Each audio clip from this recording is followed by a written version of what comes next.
waa diyaaradda dagaalka ee Sukhoi T-50 waana diyaaradda la soo saaray sanadkii 2010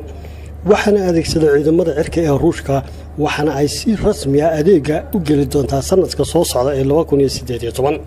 iyadoo mashruuca farsamadeeda ay qayb ka tahay in la diyaariyo ilaa 1,000 mid oo diyaaradaha noocaasa waana barnaamij ay iska kaashanayaan dalalka Ruushka iyo Hindiya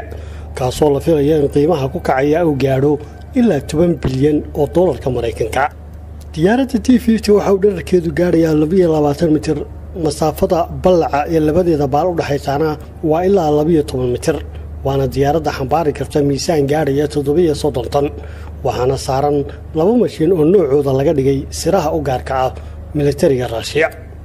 saacadiiba waxay diyaaradda T-50 goyn kartaa masaafo gaadhaysa 2600 oo kiiloomitir iyadoo duulimaad toosana ku jiri kartaa ilaa 5,000 oo kiiloomitir hawada sarana waxa ay kor u geli kartaa ilaa 20 kiiloomitir waxaana ku rakiban qoryaha boobayaasha culus iyo gantaalaha laserka laga rido